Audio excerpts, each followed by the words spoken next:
The broadcast is now starting. All attendees are in listen-only mode. Well, we are going to go ahead and get started. So welcome, everyone. This is Dr. Lorne Lavine. Many of you know me as the digital dentist. I wanted to welcome everyone to tonight's webinar. We had around 400 people that were registered tonight, so obviously we've been able to focus on a topic that's of a lot of interest for many of you, and we see a lot of people logging in right now. So for those of you who have been on past webinars, you're probably going to be very familiar with the format. We're going to talk for about 45, 50 minutes, give or take. If you have questions, on your screen you should see a little GoToWebinar control panel. Go ahead and type in your questions as you think about them. We're probably not going to get to any of the questions until we're done speaking, but we will tackle those questions in the order that we get them. So, if you see something on the slide, go ahead and just ask the question, and we will make sure that we do our best to get to all those questions at the end. Within the next couple of days or so, you will all be sent a link to a recording of this webinar. I know some of you can't always stay until the end, or you get distracted, and that's perfectly okay. We are recording everything, the audio and the video. Also, for those of you who are interested in getting CE for this course, you're going to be sent instructions for that as well. Now, as I had said, for those of you who don't know me, my name is Lorne Lavine, and many people know me as a digital dentist. I practiced as a periodontist for 10 years.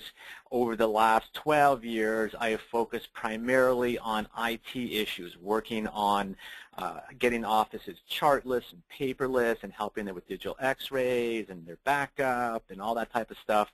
Really over the last number of years, especially since 2009, we've focused a lot with our clients on the HIPAA and high-tech regulations, and of course Omnibus, which came out last year, has changed the equation a little bit. But these are all things that are really important now that I think a lot of people need to know a lot about. Now, I wouldn't necessarily go so far as to call myself a HIPAA expert. What I can tell you is I'm in the process, actually I was talking with our other speaker, Rohit, earlier, that I'm in the process of getting a certification. It's 24 hours of training and a course that I have to take, which is called a Certified HIPAA Privacy and Security Expert. My only realistic goal with that course is that I can learn as much as Rohit has probably forgotten. So we really have a true expert with us tonight, which is Rohit Joshi. Rohit is my partner in crime here. We've done a number of webinars together. Very, very fluent in the dental, medical, and the legal realms. He's held senior executive positions with life science and technology companies, both in the U.S. and Canada, really focusing on using technology for effective communications. He's got a bachelor's degree in molecular biology, a master's degree in medical science, was studying surgery and orthopedics, and a bachelor's degree in law. So one of the few people that you'll get that can actually sue himself. So we're really pleased to have him on here tonight as well. The format for tonight is we really want to focus on what we call the 4 HIPAA violations that occur when dentists communicate with their patients. And we have done a number of previous webinars, and some of the material that we'll be talking about tonight has come up in those previous webinars. But we really wanted to focus on this one area this evening because it seems to be a hot topic. We get a lot of questions about this from our clients. The things that we're going to be looking at, number one, is communicating with patients inside your dental practice. What are the things that you need to be aware of and how you communicate? What do the rules say? Again, this is not necessarily electronic communications, which is what a lot of people think that HIPAA is related to, but it really goes well beyond that. So communicating with the patients inside your dental practice. What do you have to do secondarily to promote your practice's privacy procedures? Are there documents that you need to have, that you need to give to patients? Does that need to be on your website? We're going to talk about that. We get a lot of questions about the appointment reminder systems, DemandForce and Lighthouse and Smile Reminder, all those systems, and are they HIPAA compliant, and what are the things that you need to be worried about with those systems? So we're certainly going to talk about that as well. The final thing that we want to talk about is that most of us communicate with each other, whether it's our patients or referring offices, through email. And the question is regular email HIPAA compliant? If you go into the Dental Town forums, there's some nice heated discussions lately about that. The general consensus is no, they are not, and Rohit will certainly talk about that as well. And that leads us to the question is that are there cost-effective solutions for sending email encrypted that are reasonable and appropriate for dental practices, and we're going to focus on those as well. So I'm going to turn the screen and the mic over to Rohit. I'll be joining him for a good chunk of this as well, and I'll be interjecting. So Rohit, pleasure to have you as always, and we're looking forward to tonight's presentation. Thank you, Dr. Levine. I'm looking forward to tonight.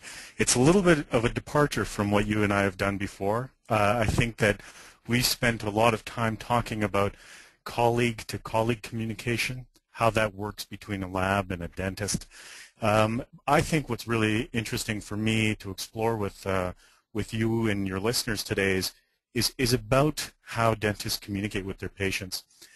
I'm particularly excited around some new products that we'll be revealing tonight. And I don't want to give too much away, but we've got some significant product changes that we're going to be introducing tonight and really offering for the first time a 60-day pilot for any of your users.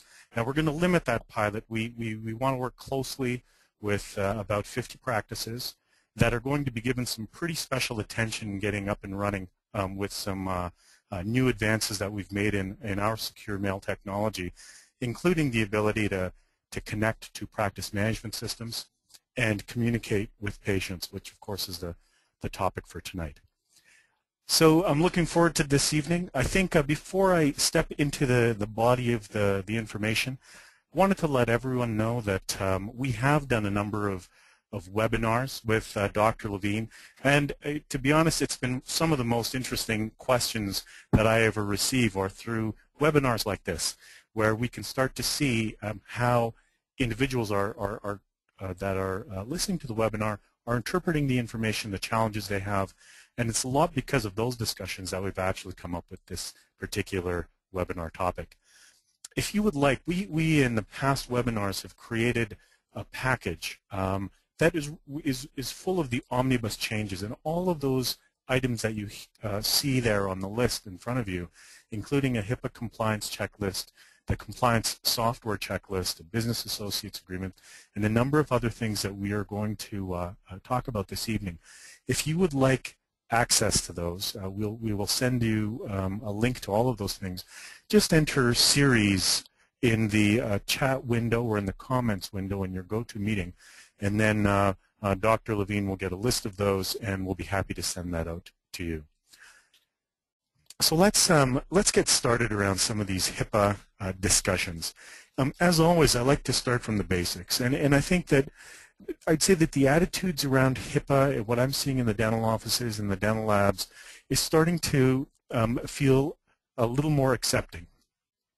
I think, frankly, the laws are there to really protect doctor-patient confidentiality, and a lot of those have to do with how you operate your practice, and many of them also have to do with how you communicate electronically. You know, as dentistry has become more digital, there's a great opportunity to communicate electronically about patient information.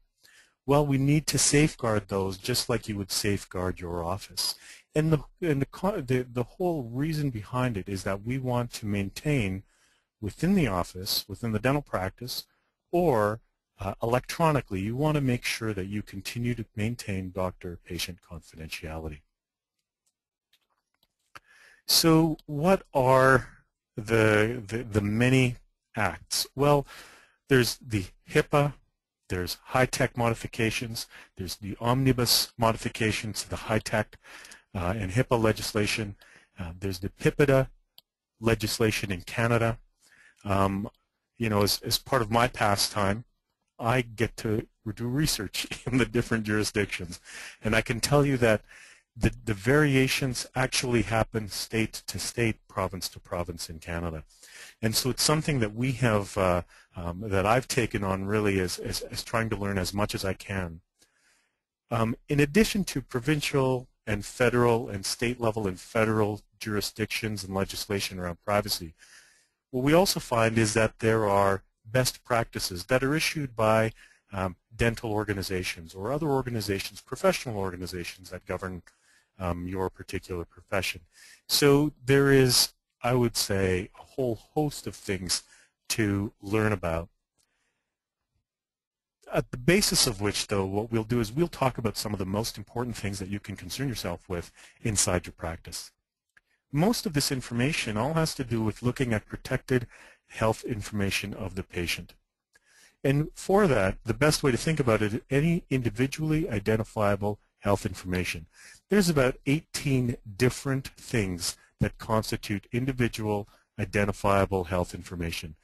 And they include, very obviously, the patient name, photos of the patient, the address of that patient, and a number of other things, like I said, about 18 different ones. So that's what we're going to be concerning ourselves with, is how available or open is that PHI. Just to kind of ground it here, and I know Dr. Levine and I, before we got on the webinar, we were talking about the fact that this is real. There are breaches in dental practices, and actually this slide we created after one of these webinars, because one of the questions that came from the webinar was, yeah, but is it really something we have to concern ourselves with? Well, in fact, you know, after we did a bit of research, there's 185,000 individuals in 29 practices that have been affected by some sort of privacy breach.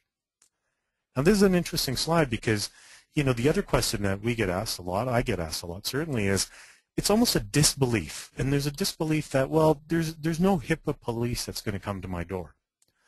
Well, in fact, none of these had a HIPAA policeman come to the door. These are all breaches where there was a loss of data that happened within a practice which now had to ultimately come to grips with the fact that they had lost patient data. So let's start at the bottom of that label, which is 16 of those practices were responsible for a theft that happened in their office or of a laptop that happened to have patient data on it. So 92,000 people were affected because a criminal broke into somebody's office, grabbed a computer, and ran out. Now, you might find that hard to believe, but that's what theft is in this scenario. Now, the problem with it is that data was completely accessible to anybody who picked up that computer. It was not encrypted, and those are some words that we'll talk a little bit about later, but they were not secured. That information was not secured. Listen, they might have had a password, but I can tell you that it's very, very easy to get across a password. You actually physically have to take that information on that hard drive, on that computer, and make it inaccessible through encryption. Unauthorized access, loss, if we go up the list. There was actually one of the customers that came to us who was the victim of a hacking incident where there was some individuals that got into his computer, and at that point he had to inform 6,000 patients that he had been hacked, his information had been hacked, and came to us as trying to figure out what to do next. So you can see that these numbers are real, and it's something that, frankly, I think it's starting to get quite a bit more visibility. This isn't something academic anymore. Hey, Rohit. Yes, sir. For the people who are curious about what, where those numbers come from or why it's out there, many offices may have heard of this rule called the breach notification rule. And what that says is that if you become aware of a breach, and Rohit has talked already about a number of those breaches. It could be theft, loss of a backup that you take home with you. It could be someone hacking into your system. Many of you may have seen in the news lately that there was an office in, I think, in Pennsylvania dental practice that had their entire Dentrix database on the Pirate Bay, the torrent site.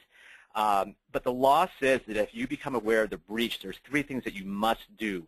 First, which is what this slide represents, is that you have to have your practice listed on the Health and Human Services website. Now, Rohit has identified 29 dental practices. There's actually a total of 804 medical and dental practices combined. So it's obviously happening quite a bit out there. So you have to report it on their site. Secondarily is you have to notify the local media. The third part, which Rohit talked about, which is really probably the most devastating for a dental practice, is that you have to notify every single patient of record in writing, not an email, not a sign on your door. You have to actually send them a letter saying, we have been compromised, our data has been breached, here's the data that may have been lost. And usually we're talking about credit cards, social security numbers, things like that. Forget all the government regulations out there, but think about, and the fines that we'll talk about, but just think about how devastating it could be to your practice if you have to notify every single patient in writing that there was a breach of the data. If the question isn't, are you going to lose patients, the question you're going to have to ask yourself is how many. So I just wanted to add that in there. In case people were wondering, well, where did you get these numbers from? It's right on the hhs.gov website, and it's very easy for anyone to research this. Exactly, and we've got a little link to it at the bottom of that slide. Just to go one step further, Dr. Levine, in the case that I know very clearly because the individual has become a customer of ours, there's actually a few steps that aren't legislated but that are kind of recommended now. Those recommendations are that for every one of those 6,000 users that may have been breached, you need to run a credit report for them. Because the fact is that they may be a victim of identity theft. And the challenge with that is that it's not like just losing a credit card. People can cancel credit cards. When you're going through identity theft, or if someone has access to that database, they might have your social security number. They probably have your address. They know your date of birth for sure. There's a number of other elements that are in there. They can actually, with that information, apply for new credit cards in your name. And so the devastation continues. And so what best practices now, legally, what you said is absolutely correct, but what best practices now are is they actually have to run a credit check at the cost of $10 per person. There's a $60,000 touch that accompanies that type of data loss. So it's been devastating for this practice. It's a difficult story to hear because the fellow didn't realize really what was going on. So enough doom and gloom. What are we all going to do about this? So let's start by talking about communicating with patients inside your dental practice. And to be honest, Dr. Levine, what I've found is a very heightened awareness around this. In the past year, I would say, people really starting to take it more seriously with respect to their practice. So with respect to compliance, here's the things that we want to quickly touch on. First of all, don't throw protected health information into the trash. We got lots of questions around X-rays. We've got questions around old patient files. Those need to be disposed in a secure manner. Leaving PHI unattended in public areas, and this is a challenge because people typically don't even recognize how they've left it. So, for example, having a patient chart that's hanging outside of a door with the patient name available to them, to anyone who walks by, is unattended in a public area. It could be easily grabbed by another patient walking by that. Physical storage and location and storage of protected health information. Ideally, patient charts are locked up behind some sort of a door, but recognizing that there's a lot of open concept type of dental practices and they need to be accessible, we still want to make sure that you've got the PHI, those patient charts, held somewhere securely behind a desk at the very least. Markings on files, there's a couple of very prominent cases of breach where people had sticky notes on the files.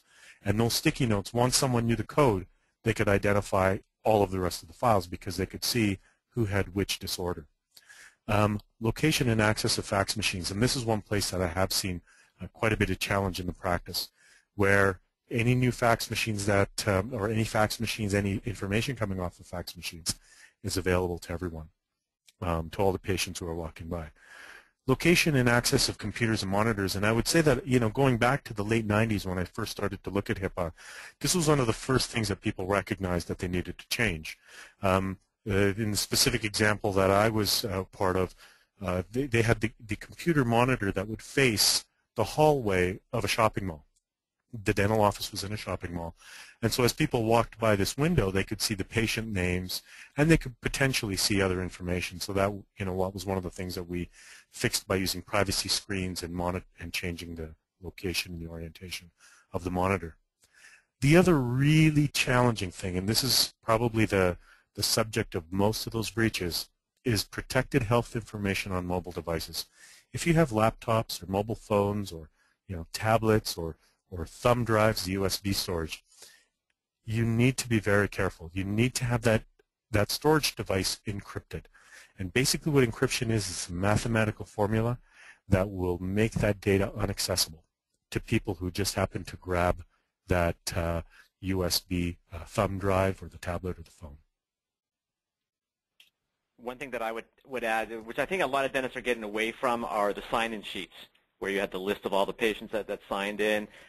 Those are pretty much going by the wayside as well because of HIPAA concerns. You can't, people are not supposed to be able to see the names of other patients that are in the practice. That's a great one. We should add that to the list because I've even recently seen that one. So as far as patient communication goes more specifically, in this is almost common sense, and so I don't want to be, spending too much time on this, but only discuss protected health information, only discuss treatment in a private area. It's great if there's a treatment room. I'll tell you the practice that I was at 2 weeks ago had kind of lowered walls. It was much more of an open concept, more challenging in that kind of an environment because you really only want to be discussing treatment with the patient. If there's a way that you can do that privately, that's really what you want to do. Maintaining patient privacy in waiting rooms. This is something that I haven't seen recently, but it used to be where I would walk into an office and there was really no privacy inside the waiting room, and people were very open about talking about treatments with the patients inside the waiting room. Keeping patient files private. Also very important, I've kind of mentioned that already. And one small variant to this that I want to discuss because it has come up before. If you have a friend or a family member that comes in with one of your patients, that's fine. They don't have to be excluded from the room. There's an implied consent in that case that the patient's treatment, because that patient has brought in this friend or family member, that should be fine. So that's sort of the first, item agenda is what we've gone through. The next thing that we need to talk about here is promoting the practice's privacy procedures. And these are actually legislated. So there's something called the Notice of Privacy Practice, or NPP for short if you're looking for something to search. The practice, every one of the practices has to develop and distribute this notice, which talks about the patient rights and patient practices. And you can see the URL there that will direct people to the actual Notice of Privacy Practices. We have that available. Again, if you just enter in series into the chat window or the communication window, we'll send you that so you don't have to go to that URL. It's quite long there. Basically what the notice is going to include is the patient's rights to their own medical records, the patient's choices about how you share their information, so there's got some information there that's written down, the use and disclosure procedures, and then your practice's responsibilities. It's well laid out. It's laid out in layman terms so that the patient can digest it easily. That is actually a requirement. So we changed in the Omnibus rules that came into effect at the end of September this year, or last year, 2013. The Notice of Privacy Practices changed. So if you haven't visited that in the last 12 months, you should do that soon. You need to post that revised Notice of Privacy Practices in your practice. You have to be able to give everyone who asks for it a copy. And if you have a website, you should be posting the NPP on that website. And that's required by the HIPAA privacy rules. In addition to those two things, what we've found, a lot of our practices are starting to do this now. We've created a brochure for the practice to use, which talks about just the practice's commitment to the patient's privacy. It helps, we think, there's been such information, such a great deal of information around security and privacy in the individual in North America, that we've really found that this type of promotion goes a long way. And of course, we have included this inside of our webinar package that we'll be sending you if you put in series into the chat window. The next question is one that we see a lot of. What are the HIPAA guidelines for sending appointment reminders? And so those are pretty straightforward. According to the HIPAA legislation, it's okay to send your patients appointment reminders. There are a couple of caveats, though. First of all, you don't want to disclose any protected health information, and that part of it is specifically having to do with any sort of treatment. So you want to be careful that any of your appointment reminders don't have things like prescription medication that they need to take, because that's disclosing sort of information that you shouldn't be. So you want to be careful and make sure that you've explicitly mentioned in your Notice of Privacy Practices that you will be sending out appointment reminders electronically or otherwise. With respect to appointment reminders, they usually take the form of a couple of things. It's either a phone call, a text, or an email. Now, for the phone calls, there has been a case where there was a HIPAA breach where someone, one of the front desk staff called the patient and left fairly detailed treatment details in the voicemail or in the answering machine. That was seen as a HIPAA breach because it violated the privacy of the individual who was receiving that information. So you have to be careful of not disclosing that sensitive treatment information on phone calls. The same is true of texting. If you're texting an individual, make sure you're not disclosing sensitive treatment information during that. As far as email goes, you want to make sure that patients can unsubscribe, and it's best to get their consent. Now, again, according to HIPAA legislation, you don't necessarily need their consent for the appointment reminders. From my perspective, it's a best practice. Just get their consent and make it okay for you to contact them by email for their appointment reminders. Now let's talk a little bit more about safeguarding that protected health information using secure mail and using and sort of the existing conditions with respect to email. So where we're going to start from this is just a quick discussion of, where do you normally communicate, or what do you normally communicate what would be considered protected health information? Well, protected health information in appointment reminders is a good example. So don't include anything publicly like prescription that they should take or should not take, any treatment details. Other sensitive correspondence, treatment follow-up information. You want to make sure, again, because that could have some sensitive information in it, you want to make sure that you're not sending that over email. Patient referrals and treatment records. So we see a lot of this where patient images, patient names, and even treatment details are sent in a patient referral from one practice to another. That should be strictly not done, because that's in the worst way a violation. Images and x-rays, kind of have touched on that again. Some things that you do not definitely want to send by email. Treatment consultations, prescription information, and any sort of payment information. Those are all sensitive pieces of correspondence that do not suit themselves well to email.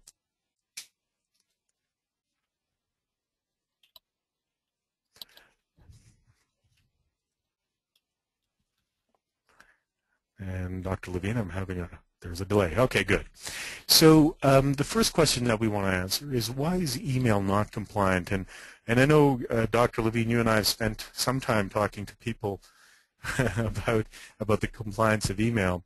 The fact is that even if your computer is secure, if I'm sending one of you an email, it's bouncing through a number of unsecured servers to get from me to you. The Internet and email was never really designed for security. It was designed for redundancy. And what redundancy means is if this channel happens to be not working, then we're going to find another way of getting that email to you. Well, that's what email is really good at. It's really good at getting you a message. The problem with it is that any of those middleman servers, any of those servers that it's bouncing through, can be searched and don't have to be secure. So that's where the big breach can occur. I can't tell you how many times I have seen this type of an email. This is an email to a patient, in this case Jessica Smith, where some treatment details have been laid out there, including the fact that she should be getting some prenatal care. And so those to me are, strictly speaking, have great opportunity for breach. And the fact is that any of the email systems that you see appearing on your screen don't have a way of securing that information so that we know it's getting to the right spot securely. On the other hand, we've spent the last number of years perfecting a system called Secure Mail. And the Secure Mail message differs from an email message in a few ways. First is visually. You can see that there's two components. One is the email message, and that portion of it actually is not secure. So we want to make sure that we don't put any patient information in that's going to be concerning, any protected health information. So in this email message, what we've done is we've put just a quick reminder about your hygiene appointment. Now, any detailed information that we want to send to that patient, it might be pictures, it might be some other patient treatment information, it might even be, don't take this prescription or do this certain practice before you show up. That's all secure. So the only way to get this part of the email is to actually log in with a password. And I'll show you how that system works. Now, as far as HIPAA compliance goes, there's a need for that information to be secure. It's important for that information to be encrypted. We do the backups. We control the access and who's got access to it. And we're also auditable. And the last one is a big deal. To make sure that our system is auditable, what we do is anytime any email has been touched or any secure mail has been touched, we keep a log of it. So we know if it's been forwarded, we know if it's been replied, we know what images have been attached to that, and so it's very detailed in the types of information that we keep. Now the reason we do that is if your patient for some reason came back to you and said, I saw one of the pictures that was taken in your office. I saw it on Facebook. Who knows? In that event, you would contact our organization, and we would be able to tell you every single person who's interacted with that image from the time you uploaded it. So we know what we have the complete log, and we can provide that in trying to track down where that information went missing. So that's just a quick overview of the secure mail. What I would actually like to do now is jump into a bit of a demo to show you how the system looks and works. And so I'm just going to jump out of the presentation here and log into my system. Now, my system is a web-based system, the secure mail system. I'm on a demo version of that system, so none of the doctors and none of the patients here are real. So just because somebody's asked us that in the previous webinar, I wanted to make sure that that was obvious. So when you log in, this should look and feel pretty familiar. Won't require a lot of training because there's some pretty easy things to do. I can compose a message. I can look at my inbox. What things have I deleted and what elements have I sent? So it's pretty easy. Now we differ from email in a couple of important ways. The first is that we have patient or doctor images, so that if these are particularly other professionals that we're dealing with, we can kind of get a second verification. So let me have a look at this particular message and let's see what's there. So you can see again that there's a two-part information here with every secure mail. The first is the email message, and this email actually went to their normal email message. We did not want to have people be issued a new email. They didn't have to want to check a new email. So what we did was we said, we'll work with your practice's existing email. So what happens is this email gets sent to their normal email, whether that be on a phone, whether it be on a tablet or their normal PC. What happens at that point is the recipient of this email gets a link. And when they click on that link, they get asked for a password, and then they get all of the rest of this information. So this is the secure mail part. And this part of it never passed through an email server. let me show you what that looks like from an image perspective. So within the system, not only do we have it secure, but what we've also done is we've built in viewers to be able to look at that of the images directly on the site. Not only do we look at them, we can also start drawing annotations. So if we want to communicate with another professional, whether that be a lab or whether that be a dental specialist or even a patient, we might want to say, this is my concern. And as soon as I've created that, now that annotation will be attached to that image so that anyone that I send this image to again will see that annotation. And you can see that that would go for any of these other images. From a professional's point of view, the other thing that we've done is we've actually put in some pretty sophisticated viewing. So we also allow 3D viewing to occur. So if I got a message, for example, from my lab, and the lab wanted to show me a 3D image of what was happening with their patient or some impressions, they can do a scan and provide this information to me pretty easily. And the viewer sits right in our email, in secure mail, and can be viewed by any one of you, or if you're actually the one creating the image, you can send that image and whoever receives it can also view it. Again, this has the two-part email message. So I'm going to take a couple of seconds and just compose now a message and show you how easy it is. The first thing I'm going to do is select a recipient. And I'm going to select Pierre Fauchard, who's one of my clinic associates. I'm going to pick a name. And then I'm going to send him an email message. And I've got a pretty standard email signature that I can use here. I can also update that signature, my standard signature. But what I want to do here is just say, this is the information for the patient I spoke to you about yesterday. Now what that does is this, in part of the information, this top half, is going to go to their normal email address. And when they receive it, they'll remember the conversation. Now what I would do here is put in any sort of treatment details. So I can talk to them about an implant suggestion that I might have. And I can also upload images. And this is just coming from a normal file store. I'm just seeing it here on the corner here. And I can take one or I can take many images and just drag and drop them into this area. Those documents have now been attached. Here's the information, and I'm going to send the message.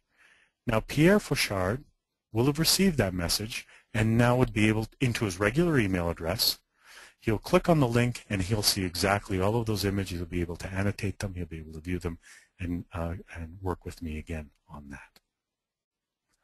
And you know, to be honest, Dr. Levine, that's about as easy as it gets. We're adding hundreds of new patients right now every month, or not patients, sorry, other practices a month right now. And I'll tell you, the support calls are few and far between because it's pretty easy to use, and people tend to get it very quickly. If you go to our website, you can find out more about other practices that use our product. We're currently in 11 countries. We're very excited about that. We've got over 2,500 professional users, over 55,000 patients, and about 1,000 files a week that are coming back and forth. If you go to our website as well, you can see a number of places where we've been written up. It's pretty exciting for us. We have come out with this technology and have been very pleased at the type of media that's been interested in the things that we do, everything from dental labs to dentists, and you'll keep seeing this. So if you go to our website, you'll see a lot of these articles where you can read. Now at the start of the evening, I did talk about the pilot, and before we leave today, I'd like to really talk a little bit more about it. So what's going to happen in our next release of our system is we're actually going to be able to communicate from the practice to the patient. Now this has been something, you know, when we started Secure Mail, we really looked at focusing on communicating from professional to professional, the dentist, the specialist, and the dental lab. But I can tell you that the most requested feature from most of our users was, how can we communicate with the patients securely?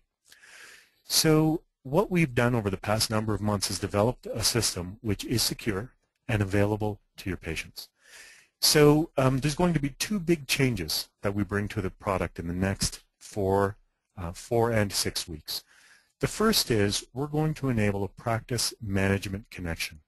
So you're going to be able to send secure mail directly from your practice management software. And it's some pretty exciting engineering that our teams have done. So whether using Dentrix or EagleSoft or PracticeWorks of some sort, or some other practice management system, we'll be able to click on, when you click on the email button within those systems, our product will come up and you'll be able to send directly from our system.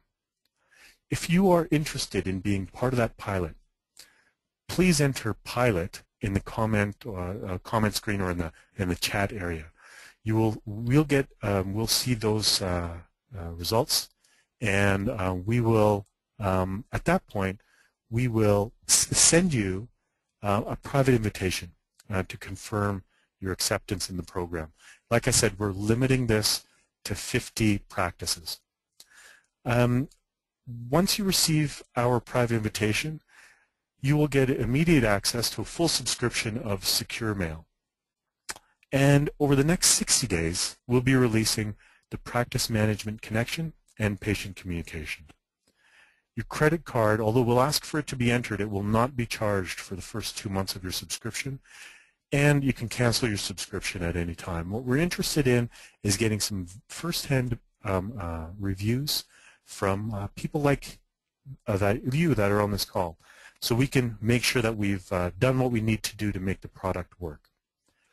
In addition to that, we're also offering a discount on a Secure Mail subscription, which typically retails for $39.99 a month. For everybody that's on the webinar today, we're reducing that to $29.99 a month. When you go to your checkout, what you can do for us is it will ask you for a code. That code is Levine60.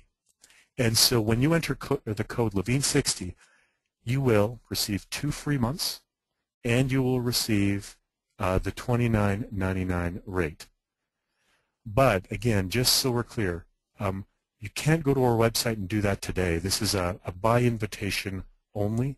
So please write pilot, and once you do that, we'll get back to you in the next 12 to 24 hours so we can get started down this process.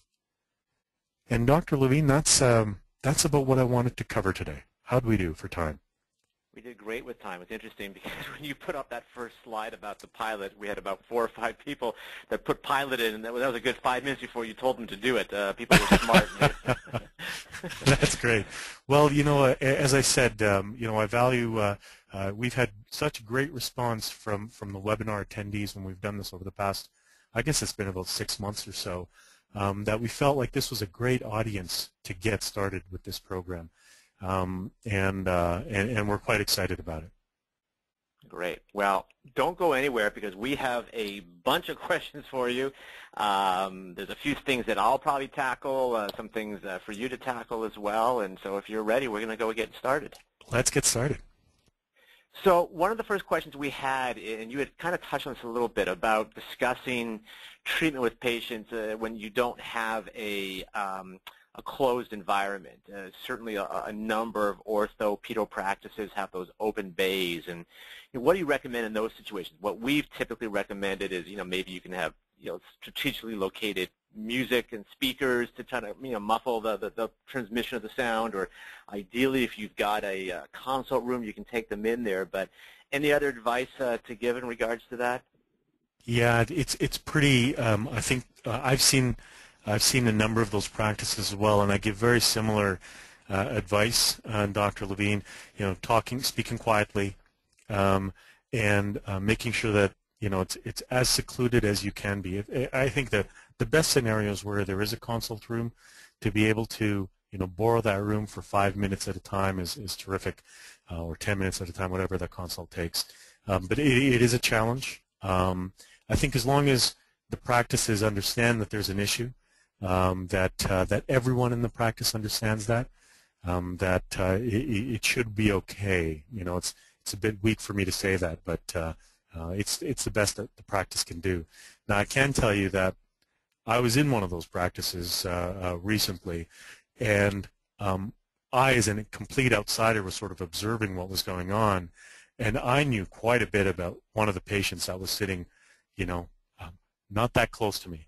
And it wasn't the dentist so much; it was one of the staff people who was quite loud. And so I think there's just coaching really for the whole staff around this, and just some sensitivity training to what might be needed there. Sure. Okay, now you're up in Canada.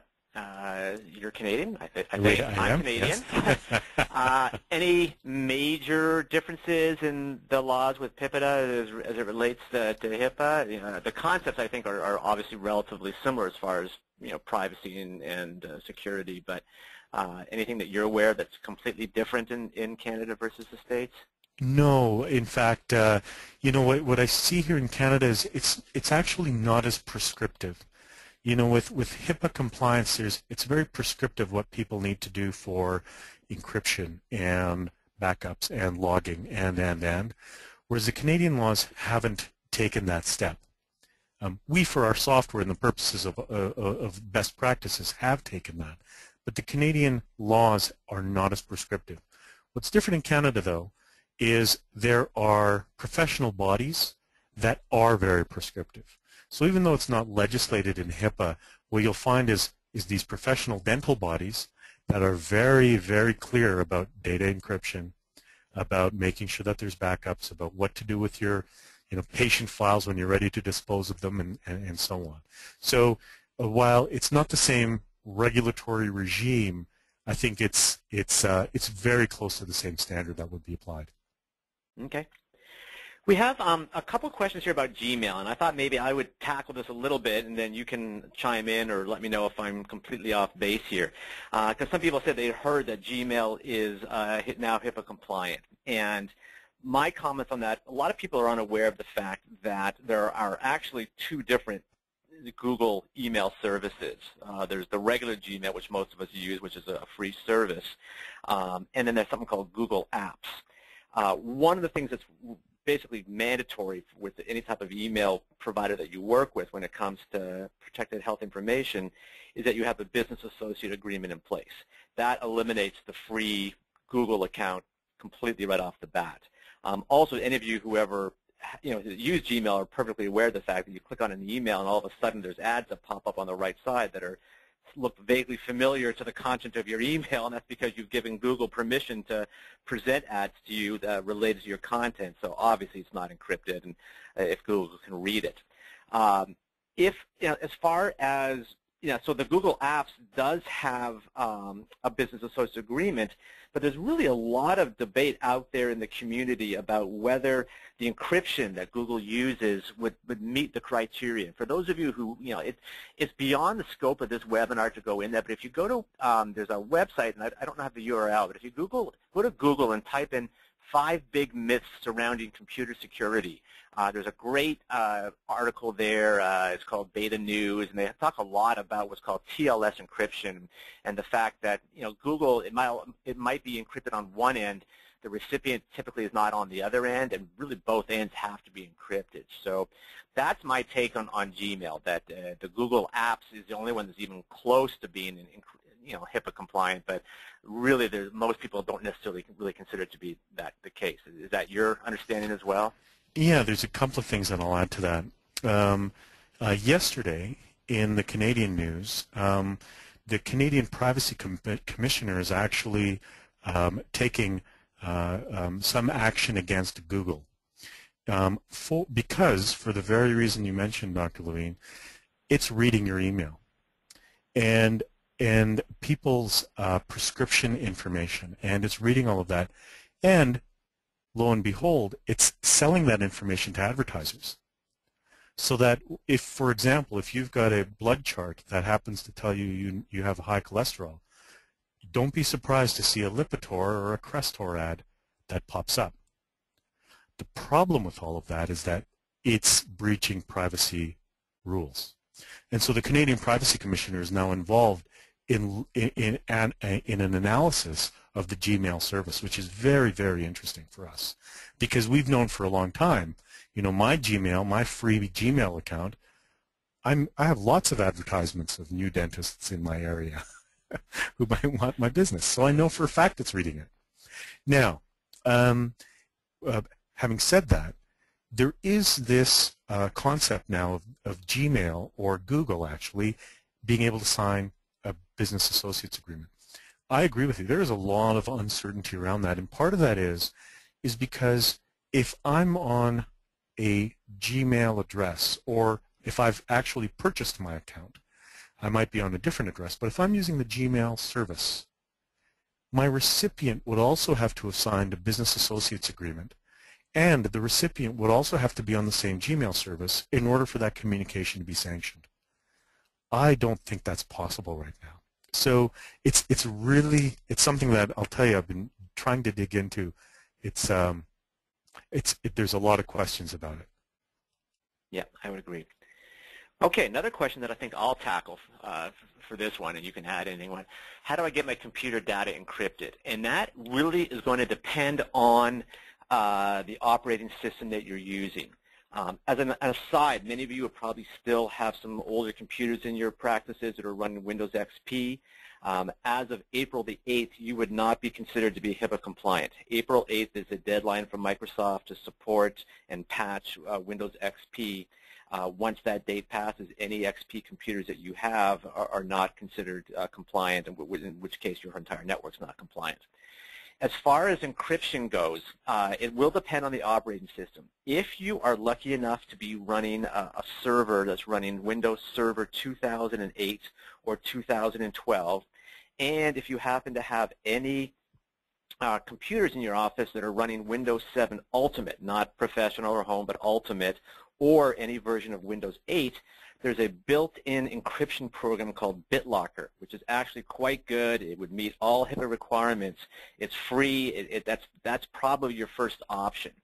If you are running an older operating system, a server on 2003, if you're running a previous version of Windows 7 that's not Ultimate like Professional, there are still multiple other ways of doing it. There's a program called TrueCrypt, which is a free software program. There's one called AxeCrypt. There's a lot of ways to do it. What we do recommend, and I realize this may come across a little bit self-serving, is that you may want to work with an IT company that knows what they're doing when it comes to encryption, because usually you have to encrypt multiple things. It's not just the server, but it's the backup, it's your thumb drives, it's your laptops. You really ideally would want to pay an IT company to do it. I've seen prices anywhere from $500 to $5,000 for companies to do that.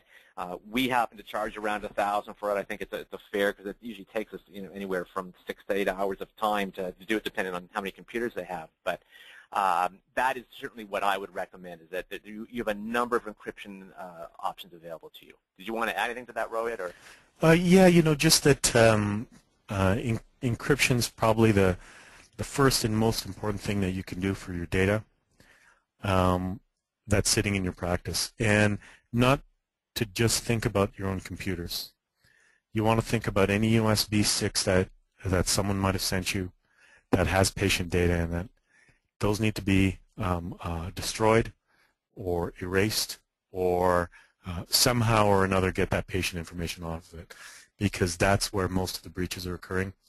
Any laptop that might be used by someone who uses their own personal computer and happens to bring it into the practice, making sure that that's either restricted from all the patient information or that it is also encrypted. There's been a number of questions about people bringing in their own laptops. So you need to make sure that that rigor extends not just to the server and to some of the other systems, but to everyone that touches your network, including thumb drives, including your phone, and that's a bit bigger of a challenge. Now, there is some encryption software that I've been looking at for phones, but the place where we see that coming in is if people are getting email that has patient images attached. Typically, their email is coming to their smartphone, and all those patient images and all that PHI now is resident on that phone. That's a challenge and a problem, which would constitute a breach.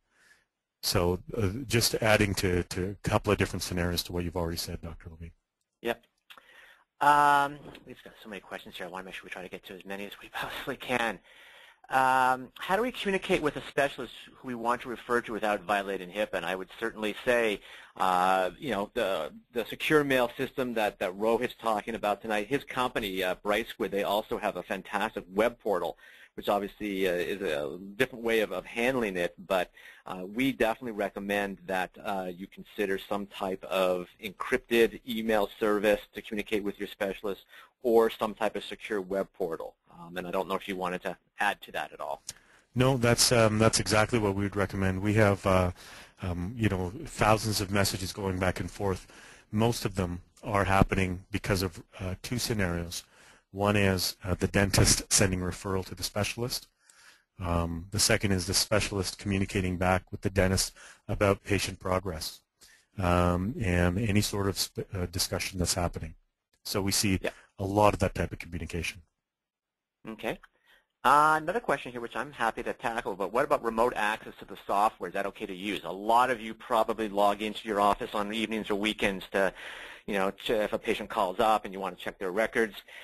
Remote access is definitely okay with two provisos. First off, you have to be able to log who's accessing that information remotely. A number of the free programs out there that allow for remote access don't do that. You have to be able to know the IP address of the individual, how long they were on, what they did on while they were logged in.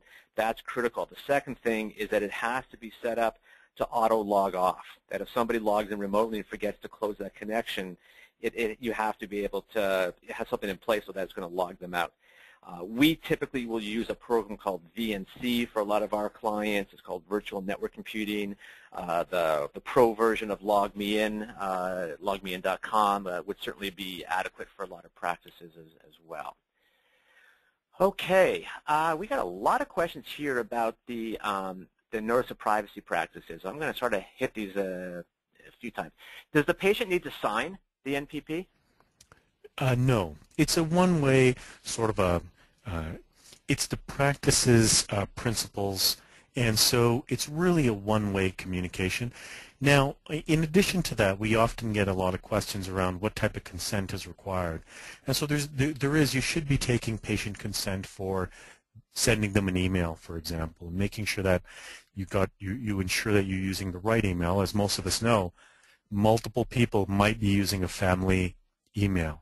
So you want to make sure that if you're going to be sending them an email, you want to make sure that you've got their consent and it's specific and the email address is written down and all of that. But no, the patient doesn't, there's no obligation for the patient to sign it. There is an obligation for you to have it available for your patients. Okay. Now I know that with the Omnibus rules that came out, one of the things that was mentioned is that you need the patient's permission if you're going to be involving their data in research. Does that need to be part of the NPP, even if you're not ever planning to do research with them? Yeah, it's one of those things that you might want to include. You could certainly leave it out if you're not involved in any sort of a research program. It might just seem like it's extra information that the patient might object to. So if you're not interested in doing research for sure, then you could leave it out. This is really meant to be custom to your practice, so it should really reflect the practices that you're engaged in. Right. Couple questions here about the definition of a business associate. Some people are asking about labs and other offices. It's always been my understanding that anyone involved in the continuum of care, which would be someone like a lab referring office, you do not need to have a business associate agreement with them, but you certainly would for all other individuals such as accountants and IT companies and practice management consultants. Is that your understanding as well? Yeah, I've been asked the question quite a number of times in terms of labs specifically, and I would recommend, the strict definition of the business associate is anyone that's working with your practice and involves the disclosure of patient information. So that's the strict, definition of it. Typically, those that are involved in providing treatment are do not need, like specialists. And now I've been asked a number of times around labs. From my point of view, it's something that the lab shouldn't object to signing. And so while it's not necessary, I don't think, strictly speaking, it's important, I think, to let the labs know that you're interested in patient privacy and to let the lab know that you're watching or that there's an obligation that they're going to look at things. That's my opinion, Lauren. I think that it protects the dentists that are listening to this. It also, frankly, protects the patients and the lab because there's a real identification of that we're entering into secure and private communications. Yeah, I would tend to agree with you. It's you're going to be sending everyone that indicated that they wanted a business associate agreement that they can, a template that they can modify, and it's pretty easy to send it off to a lab and have them sign it. Anyone that's looked at the new Omnibus rules is aware of the fact that they've really expanded the definitions of business associates and the rules that apply to both business associates and their subcontractors. Now they're responsible for everything. So I think I would agree with you. It's a good idea. It takes them, a minute or two to sign it, and why not have it in place? Yeah, and the concern is if they don't sign it, what's going on? Right. So we have a question here about if you're sending information such as a photograph or x-rays to an office, but there's no other identifier on that email, can that be shared without violating HIPAA? And now, it's always been my understanding that, yeah, you can send it if you've completely de-identified the email. But I would feel really bad for the recipient. A lab, for example, that might get 40, 50 emails a day, and every one of them is a photograph or an X-ray of a patient that they can't figure out who it's for, and you got to call them up and remind them. And I would think that would be a challenge. Yeah, I would agree. I think practically speaking, it's difficult not to send some information along with it. Now, a bit of a nuance around that. If that image of that patient, if it's a single tooth, for example, very difficult to identify that unless it's got a patient name on it or something. But if it's a facial image or a recognizable smile or something where a person who shouldn't have access to that type of information would get in contact with it and might be able to identify that individual, that would be problematic. Yeah. So even with something that's de-identified, it might be identifiable. So if you sent a full face picture of someone, even though there's no information, there's no name, there's no nothing, I would consider that, and HIPAA would consider that, protected health information. Yep. What about if you're still using snail mail or FedEx, UPS to send information to another office? Would you consider those to be business associates? Yeah, I think there are actually specific exemptions for the government during an audit and the Postal Service or courier services. So in fact, I think there are specific exemptions from a HIPAA perspective with respect to those. Now I would say though, in the past 6 months I've visited a lab that as part of their HIPAA compliance used to put the patient's name on the shipping label. So, regarding, for example, something on the shipping label that would then go through FedEx, that would be not allowed. So you'd want to make sure that if you were using a courier service or the postal, that you would not want the patient name visible on the envelope or package. Okay. Question here about the secure mail, the recipient. How do they get a password? My understanding is that they create their own username and password, so they don't have to be sent that, correct? No, exactly. The very first message they get, they'll basically get a message that says, "Welcome to Secure Mail," and they'll get that message from you, from the person who sent the message. And at the bottom of that, they'll be asked to enter in, click on a link, enter in a password, fill out a few practice items, just basic address, and from that point forward, all they have to do when they click on the link is just enter in their password. Got it. What about, are there special considerations with Mac hardware in terms of encryption? I'll be perfectly honest, we have very few Mac clients that we support. The concepts are the same. It has to be encrypted, and I would imagine that the Mac has systems either built into the operating system or third-party programs that will allow for encryption. I don't know, Rohit, if you use Macs at all, but I don't have much to offer there, unfortunately. Yeah. Now, as far as the Macs go, a system like ours that's fully web-based, like Secure Mail, works 100% as well on a Mac as it does a PC, so there's no concerns whatsoever from that perspective. Unfortunately, although I use a Mac regularly, I don't know much about their encryption programs that are associated with them. Right.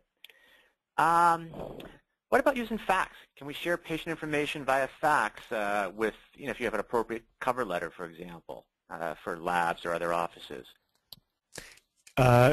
Yes, you can, in fact. Fax is one of those pieces of technology that's survived many an assault. For sure, fax can be used. My only caveats with it are that they can't be in a location that's accessible to patients, or shouldn't be accessible to people that don't need access to it, because typically there's going to be sensitive patient data that's either being sent or received on that fax machine. Okay. Let's talk a little bit about waivers. There are a couple of questions here about waivers. One about if a patient can waive the right to have to communicate with an office with an encrypted system, which my understanding is they can. They can't waive how you communicate with other practitioners, but if they choose to have communication with you in a non-encrypted manner, they can waive that. But what about, for example, if they want to authorize you to talk to another person about their treatment? Do they need waivers in place for that? Great question. I'd say a multi-part answer on this one. For starters, with the new Omnibus regulations, it's very specific about how a practice can communicate with a patient. And so there's consent forms that are required. That's what might be thought about as a waiver, but as a part of that, the patient has to be specifically spoken to about the risks associated with communicating by email. From our perspective, that's just better done through Secure Mail. Now, the second part of that question was, can the patient authorize, let's say, a dentist and a specialist talking with one another over email? No. The patient can't authorize you to communicate unsecurely on their behalf. Now, if the patient's okay with you emailing them and they've signed the waiver and you're comfortable with that, they might want to forward that information to the specialist, but I would absolutely not recommend that, because the patient ultimately, while they control their own patient forms, they don't absolve you from the responsibility of communicating securely with your collaborators or with your colleagues. So that's not something that I would take on. Okay. Question here about, and I guess it kind of related to what we talked before about the open bay concept. What if you got like an elderly patient and they're hard of hearing? Obviously, you don't want to be yelling out in the whole clinic about their treatment. True enough. Yeah, I think that's one of those cases where you find a quieter spot and start yelling, I suppose. What about, I'm sure this is something that happens for a lot of dental offices. They have a patient who unfortunately has not paid their bill, and it's time to turn them over for collection. What are the HIPAA concerns that they need to be aware of if they're working with an attorney or a collection agency to try to collect on that debt? That's a great question, and that might be one I respond more fully to. Once I see the question, I'll have to do a little bit of research. There have been some recent cases where collection agencies were not using HIPAA compliant methods, so they did not sign a business associates agreement, and it ultimately came back to haunt the practice. So if you're going to be using that collection agency, make sure they understand HIPAA compliance by having them sign a business associates agreement. I wouldn't touch a collection agency that wasn't going to do that. I would agree. Another question here about the notice of privacy practice. Is this something you need to hand over to each patient, or do you just need to post it somewhere in the practice? As long as it's posted, it's fine. Because you're obligated to create multiple copies of it, if people ask, you might want to have a couple of copies available, just if patients want. For our purposes, we've included kind of a, in that package that we'll send people that are interested, we've got a little bit of like a trifold brochure, which isn't quite the full notice of privacy practices, but does convey the interest that your practice would have to maintain patient privacy. So we're actually finding the practices handing that one out because it's written with a little more of a marketing spin, to be honest, sort of recognizing that the practice is dealing with their private information and they're treating that seriously. The practice is treating that seriously. Yeah. Here's a good question, because I'm not even sure how I would answer this. What some people are seeing is that sometimes patients are showing up to an office that they were referred to with a thumb drive that has their digital x-rays on there, information on there. Who do you think would be responsible, if that thumb drive, does your obligation end? Let's say you happen to give a patient a thumb drive with their digital x-rays and it's not encrypted and they lose it. Is the responsibility on the patient? I mean, what is your what would be the practice of liability if that were the case? Oh, very good question. Again, being a bit self-serving here, secure mail would be the right way to do that, because you would have a record. You'd have a record of it being copied, and you'd have a record of them receiving it, and everything would be fine. The problem that we're going to get into, or that the person would get into, is twofold. And the first is, I'm not sure you want to put anyone else's thumb drive in your PCs, simply because there could be viruses or malware or other things that begin to affect your systems just because someone has handed you something that they have maybe brought to you. So that would be step one. I would have a little bit of a concern from that perspective. The second is, if I was giving that type of information, I would just want to record, in some way that this file and this file were given to that individual on this date. Because if that file goes missing in the future and you've got the copy and the patient has the copy, you're going to want to make sure you know where all of your copies are. And we can provide that, and your software will probably provide that by providing you audit logs of everybody who had contact. But as soon as something leaves that controlled environment, you want to make sure you know exactly what's happened to it. Yep, I agree. Talk a little bit about if someone is going to interested in a secure mail system, how much does it cost the recipients? I mean, that was always the concern with a lot of the systems in the past, is that you needed to pay a monthly fee, but everyone that you're sending to also needed to pay a monthly fee. And how does secure mail handle that? No, not at all. We what we do is typically what we have found in most of the installations that we've got is that there's 10 to 15 people, colleagues, that are involved. So, usually 2 or 3 labs, maybe 4 labs, 5 or 6 specialists. And so we give up to 25 free accounts for every person that subscribes at $29 a month with this offer. We give them 25 accounts to basically give to the people they want to communicate with. For every one of those recipients, they get a full-featured account as long as they're communicating with you. But if they want to then go on to communicate with others, they would have to buy their own system. Right. Now, is the pricing different for specialists? Because I imagine some of them have quite a bit more than 25 referring offices that they work with. Sure, yeah. So specialists have, we've got them on a whole other system. It's just over $200 a month, but they've got a lot more features as well. It's more than just secure mail. There's a dashboard for patients. There's a number of other elements that are there. Okay, good. Sorry, Dr. Levine. It's also they've got unlimited connections that they can make. Some of our specialists have over 600 referring dentists, and all of them have secure mail accounts. Wow. I had 600 referring offices. I probably would have never last practiced. Good for them. True enough.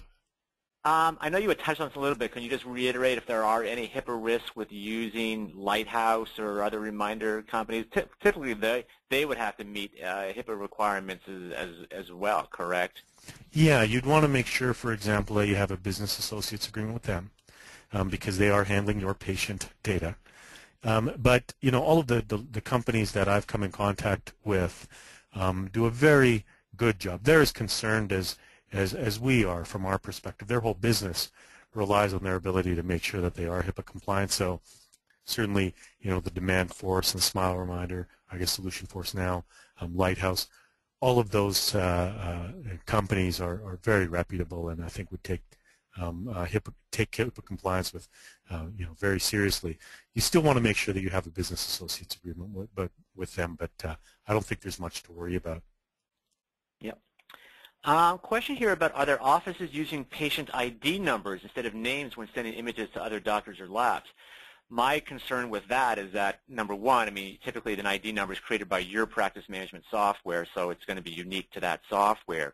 But I believe that that would still identify the patient. Is that correct? Would that be your understanding as well? I've seen the only place where I've seen that successfully operate is between the lab and the milling center. I've seen a lot of milling centers that just have a 14-digit code. It's fully automated, and they associate that back with the lab. I haven't seen that sort of a system work yet between a lab and a dentist and a specialist. If there was a random way of creating a patient ID, and there's some way of communicating that patient ID with the person you're sending that information to, I suppose it's possible. Because if you can randomize it that well and communicate it, you're probably okay. I just think it's very difficult to do. I haven't seen it yet. Okay. We had a comment here about, I'm not sure if you're familiar with this, about exceptions to HIPAA for BORID investigations that they protect the public health and protect the public welfare. Are you familiar with BORID investigations? No, I wouldn't be surprised. There are a number of places where, for public health and for the general well-being, where HIPAA enables a bit more freedom or exceptions. And so I've seen that in small ways in a number of different areas, but I'm not familiar with those types of investigations. Right.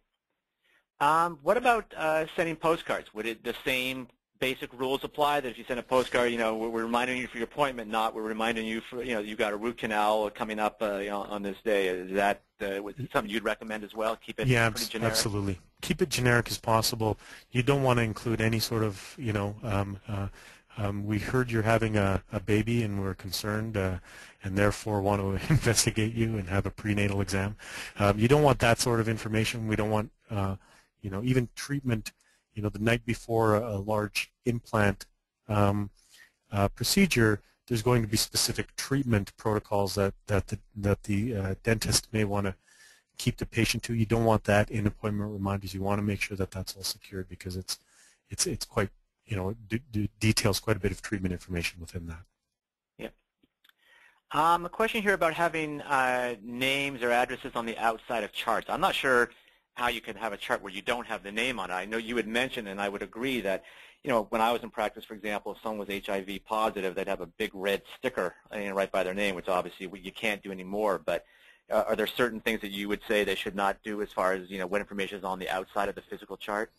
Yeah, so you the only case where that in fact, you know, the red sticker, the HIV positive was a real case where someone was where somebody's HIPAA rights were breached. But from my point of view, you want to make sure that of course you're going to need a patient name on the chart, but when you're walking around with it, even you want to make sure that that's patient name isn't visible to everybody that's walking by you, that you keep that patient name or on that is visible on the file towards you.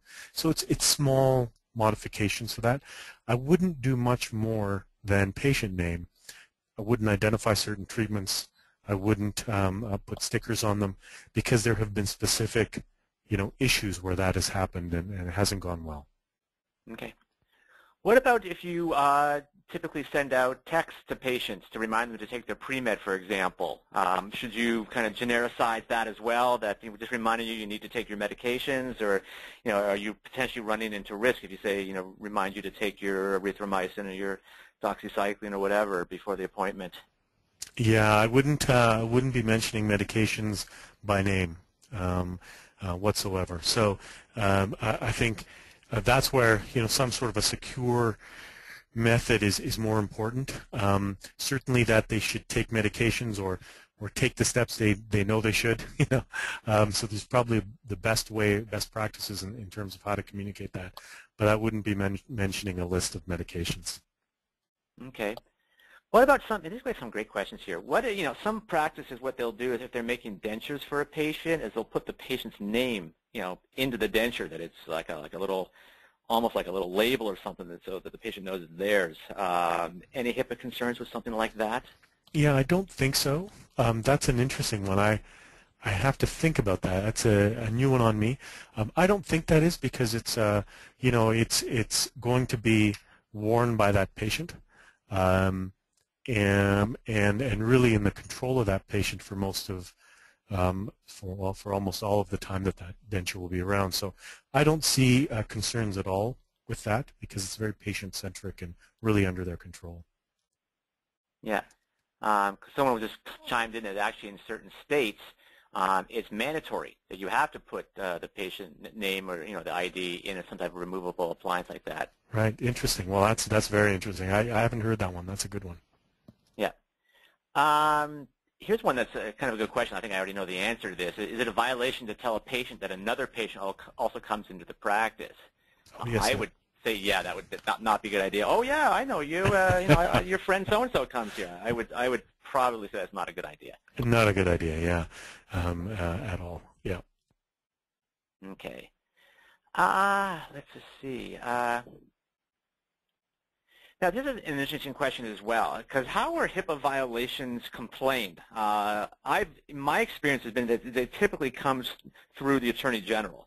You know, are there specific actions you take if you have a HIPAA violation? It's not like OSHA, that's my understanding, that you know, you don't get a call from them saying, hey, you know, we want to send someone over. That typically it's the Attorney General or someone along those lines. But what has been your experience or understanding about you know, how a complaint is registered for a HIPAA violation, besides the fact that people have to self-report breaches? Sure. You know, there's been a couple of different things that we've been aware of. The first is that every bit of privacy legislation that I've come across makes the complaint process from patients, in this case, very easy. So that the patient can initiate a complaint is one of the tenets of most privacy legislation, provincial, statewide, federal. And it has to be very obvious. So if you go to most privacy commissioner type of websites, most state websites will have a place for patients to specifically complain. And that initiates a process that gets reviewed, interviews could take place, and if necessary, audits and corrective action take place. A while back, and I think this is 2012 numbers, KPMG was specifically hired to do large audits of large firms, but I would say that's probably the anomaly. what we started to see in dentistry was about 3 years ago. I started to see large dental insurance companies being audited. So not necessarily from a complaint process, but issued by government to really start looking at large organizations, so hospitals and insurance companies, to ensure that those were being HIPAA compliant. I agree, though, from the grassroots perspective, a lot of it has to do with self-reporting through the HIPAA through the HIPAA breach laws. Now, I have heard of one case specifically where someone was applying for some of the meaningful use or some of the grants available, and in the process of applying for some of the grant that's available to move into electronic medical records, they found out during the process that they were not HIPAA compliant, and so were denied that and actually issued their own audit. The body that was reviewing the grant issued an audit that ensured that the practice would be HIPAA compliant. So I guess a bunch of different ways, really, at the end of the day. Yeah, that's true. I mean, there's some significant funding for most dentists. It would be through Medicaid, and there's up to $63,750 available if you meet the meaningful use criteria. But being HIPAA compliant is definitely one chunk of that. You got to be compliant, otherwise, do not pass go, do not collect $200. Yeah, and the specific example that I'm thinking about, the practice was actually had to return money it had already received. Because it was clear that they weren't HIPAA compliant when they applied. Yeah, that would not be fun. What about, this is another good question here, which I think I know the answer to this. Can a paper schedule be hung in the operatory? And I was actually I was consulting with a practice recently that did have a paper schedule up, but it had no identifying information. I can't remember if they had some ID numbers or if it was just initials or something, but most practice management software programs allow you to print a schedule out that de-identifies the patient's name. My understanding, and you can correct me if I'm wrong, Rohit, that a paper schedule that's hung up with all the patient's names would not meet HIPAA requirements. Yeah, absolutely. It's sort of just like that, it's like that directory when you used to go to the practice and they used to have you sign in. You never want that type of information available for people who don't need it. And so having a list of all of the patients on the wall would absolutely not be HIPAA compliant. Yeah.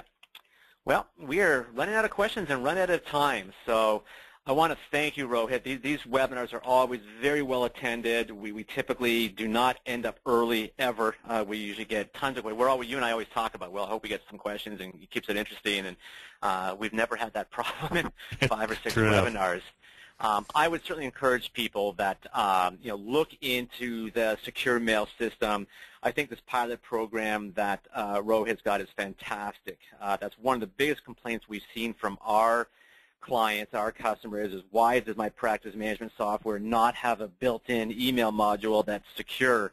And any of you that entered in series that you want, the forms that Rohit talked about, or enter pilot into the chat box to make sure that Rohit knows that you're interested. He will limit it to 50, but the price is great. You get 2 months for free.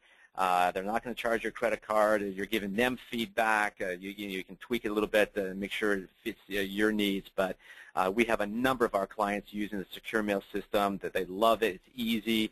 I would talk about the training regimen, except it takes about 10 minutes. I mean, anyone that knows how to send an email is going to pick this up almost instantaneously. So I want to thank you again, Rohit, for sharing the information. We do this, every 6 to 8 weeks, and I know we'll come up something interesting again in a couple of months. But this was great, and we really appreciate your time and expertise.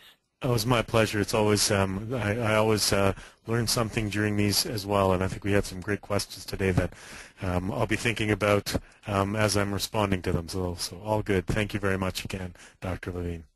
Thank you. And many of you know that we do these regular webinars. I think we're done for this week, fortunately, but I'm not sure what we've got going on next week. But most of you are on the invitation list. And as I said, we're definitely going to bring Rohit back in about 6 to 8 weeks, and we'll do another one. And we'll, there's always new stuff coming out there. There's new interpretation of the laws, and we understand that the HIPAA, some of it can be a very gray area, very confusing, and anything we can do to help you in that decision-making process and get the information that you need to make intelligent decisions for your practice is worthwhile. So we know your time is valuable. We certainly would encourage you to take advantage of the special. That's why Rohit was kind enough to offer it. And we will see all of you on future webinars. So good night, everyone. Good night, everyone.